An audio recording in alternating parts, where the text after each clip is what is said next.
Informativo NTR con Alberto García Zarubi.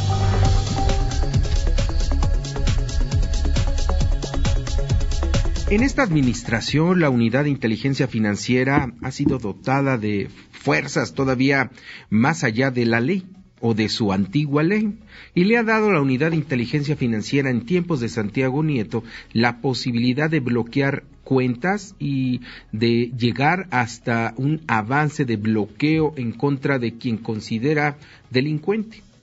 Ya con la entrada de Pablo Gómez, la Unidad de Inteligencia Financiera no ha hablado mucho de estas atribuciones y Pablo Gómez pues se ha dedicado más a dar declaraciones políticas en contra del INE que realmente a informar sobre su trabajo.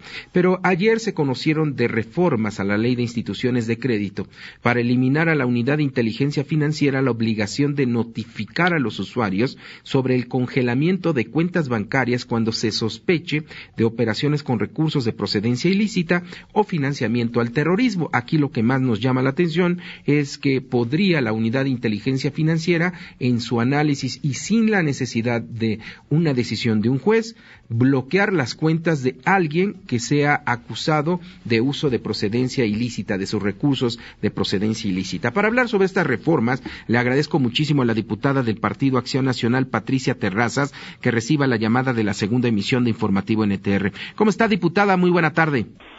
Hola Beto, ¿cómo estás? Muy buenas tardes y muy buenas tardes a todo tu auditorio.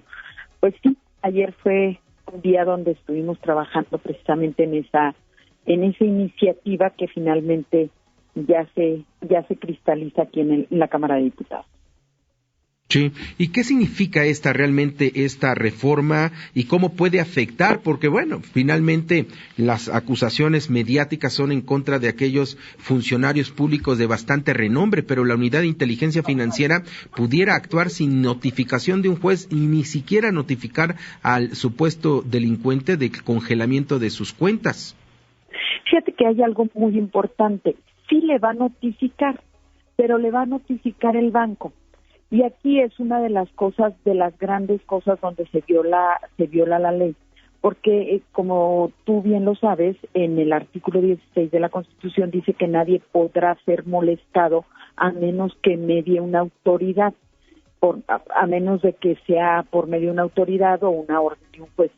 Y el banco no es ninguna autoridad, entonces te van a notificar que te están congelando o bloqueando tus cuentas y pues ni siquiera tiene facultades el banco para hacerlo porque no es ninguna autoridad. Allí sería el primer punto. El segundo punto que me parece también muy, muy importante es que la UIF va a ser juez y parte. ¿A qué refiero con esto?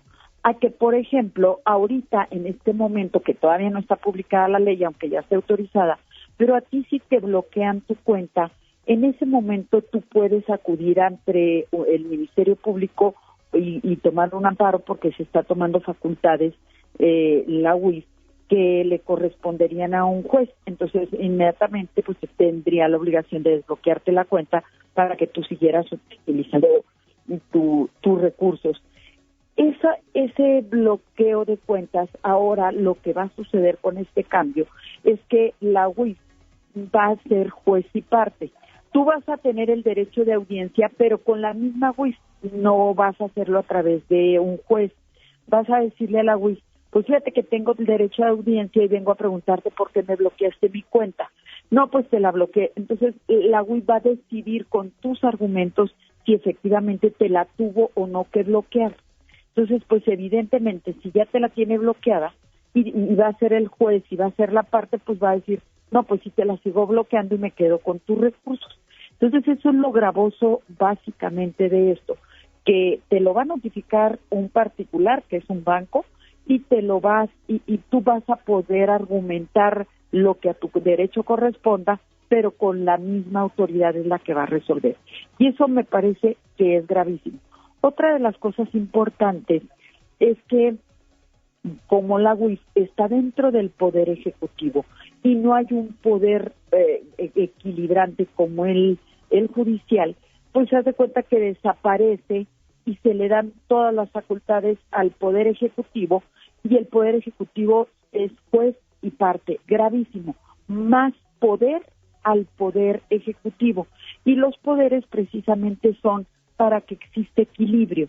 Hay un poder legislativo, un poder judicial y un poder ejecutivo, precisamente para que no sea un poder absoluto.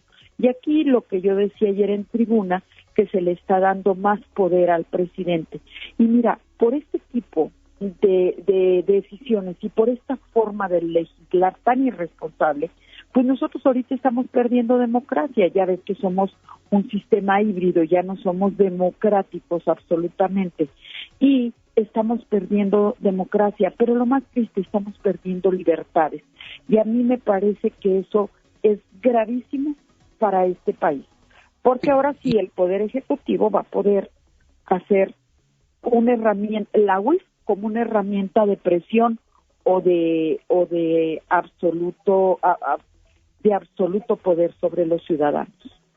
Y llega en un momento muy complicado, ¿no? Cuando el presidente de la República está señalando directamente a enemigos políticos desde la conferencia de prensa mañanera. Por ejemplo, ya esta unidad de inteligencia financiera, si cree con lo que dice el presidente tener y que no puede dar a conocer, si la unidad de inteligencia financiera cree que, por ejemplo, Mexicanos Unidos contra la Corrupción o algunos periodistas han recibido dinero de procedencia ilícita, pues inmediatamente puede actuar de esta manera sin esperar la decisión de un juez, que eso, pues hasta podríamos decir, diputada, es inconstitucional, ¿no? Es inconstitucional, evidentemente, porque se viola las garantías individuales. Y eso es tremendo y es doloroso para los mexicanos. No deberíamos estar permitiendo esto. Pero pues bueno, aquí solo se obedece en el Congreso de la Unión y no se analiza, no se lee, no se discute las consecuencias.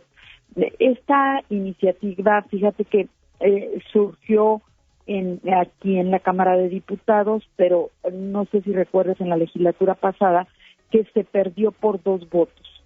No logró pasar por 2 votos, se cerró el sistema y no logró pasar. Insistieron en la iniciativa, entró en el Senado y ya llega como minuta aquí a la Cámara de Diputados. Y bueno, pues las consecuencias es lo que sucedió el día de ayer, que se aprueba y pues ya nada más está para publicarse. Y pues es lamentable, la verdad, de las cosas que nosotros aquí en la Cámara de Diputados lamentamos muchísimo que se tengan estas herramientas en el Poder Ejecutivo que pueden ser el garrote para muchos empresarios, para muchos comunicadores, para muchos políticos que tenemos la obligación de hablar y decir lo que está sucediendo en el país. Es más un instrumento, un arma política que verdaderamente un instrumento para procurar la justicia. ¿Qué harán ustedes en caso que se apruebe? ¿Estarán yendo a la Suprema Corte de Justicia para meter alguna acción de inconstitucionalidad? Mira, ya está aprobado y creo que sí se tiene que analizar la inconstitucionalidad. Esa parte pues también tenemos la obligación de hacerlo. Pero fíjate que se habla mucho de que es para el combate a la corrupción y combate al crimen organizado, pero pues el presidente no le vemos señales de que esté atacando el crimen organizado y no le vemos señales porque es muy sencillo. Él habla de los abrazos y no balazos, pero al que critica la corrupción o al que señala corrupción, a ese sí va con todo el peso de la ley. Entonces, no es cierto que está atacando el crimen organizado, pero tampoco es cierto que está atacando la corrupción, porque lo decía yo ayer en tribuna, el buen juez por su casa empieza, que aclare el origen y destino de los recursos de su familia, y empecemos por José Ramón, por su prima, por sus 2 hermanos, y todos sus colaboradores más cercanos, que transparenten la posición de sus casas, que transparenten los sobres amarillos, que transparenten también sus matrimonios con mujeres de alta capacidad económica. Y no se está transparentando, o sea, no es un tema de transparencia ni de ataque a la corrupción, ni de ataque al crimen organizado. Es un tema es un tema electoral. El presidente solo está pensando en la siguiente elección y no está pensando en la siguiente generación. ¿Esto es lo que le vamos a dejar a nuestros hijos? ¿El poder absoluto de un gobierno que ataca a quien lo critica. Además, también la Unidad de Inteligencia Financiera estaría sustituyendo acciones de la Fiscalía General de la República, ¿no? Porque hoy pareciera que la Unidad de Inteligencia Financiera es casi tan poderosa o quizás hasta más que la Fiscalía General de la República, diputada. No, bueno, y pues veamos el perfil de quien ocupa la silla.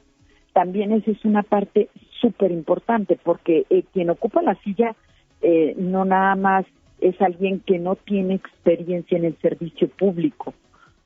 Ha sido diputado, ha sido legislador, pero no ha sido un auditor, no es una persona que tenga conocimientos de abogado. También eso es súper importante, pero además tiene una tendencia absoluta a la guerra radical. Es un personaje que no es una parte técnica, que desconoce la parte técnica, y así lo demostró en la entrevista que estuvo aquí con nosotros en la Cámara de Diputados, cuando yo le pregunté en lo personal que si cuáles eran los artículos que se habían reformado y cuál era la propuesta de esta iniciativa el día que estuvo en la entrevista, y tenía un desconocimiento total, no supo responder. Eso es muy peligroso porque además es un hombre completamente fiel políticamente al presidente de la República y difícilmente le dirá que no en alguna instrucción que le pueda dar, ¿no? Así es, porque estamos perdiendo las instituciones que nos costaron décadas construir como mexicanos. Ahorita las están destruyendo, y las están destruyendo para beneficio personal del presidente. Bien, pues diputada del Partido Acción Nacional, Patricia Terraza, le agradecemos muchísimo esta plática que tuvo con la segunda emisión de Informativo NTR. Estoy a tus órdenes, muchas gracias. Buenas tardes. La Unidad de Inteligencia Financiera, que quizá estuvo fortalecida desde el gobierno de Enrique Peña Nieto, la misma UIF, como se le llama, fue la que investigó los recursos a la nueva señora Elba Ester Gordillo, ¿se acuerda usted? Que fue detenida ahí en el aeropuerto, me parece que de Toluca, después de un viaje de Miami, por toda la investigación que hizo la Unidad de Inteligencia Financiera en tiempo de Enrique Peña Nieto y que era encabezada por el exprocurador del Estado de México, Bas, ¿se acuerda usted también? Otro hombre de muy mal recuerdo por el caso de la niña Paulette. Pues bueno, esta Unidad de Inteligencia Financiera ha sido reforzada con la dirección de Santiago Nieto. Todavía tuvo muchas otras atribuciones que llevó incluso a Alejandro Gertz Manero a quejarse amargamente ante el presidente de Santiago Nieto, y hoy está nada más ni nada menos que Pablo Gómez, que siempre ha sido legislador y siempre ha vivido de los partidos políticos de izquierda.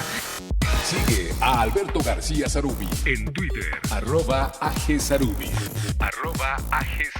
Opina, comparte, participa. Interactúa con nosotros.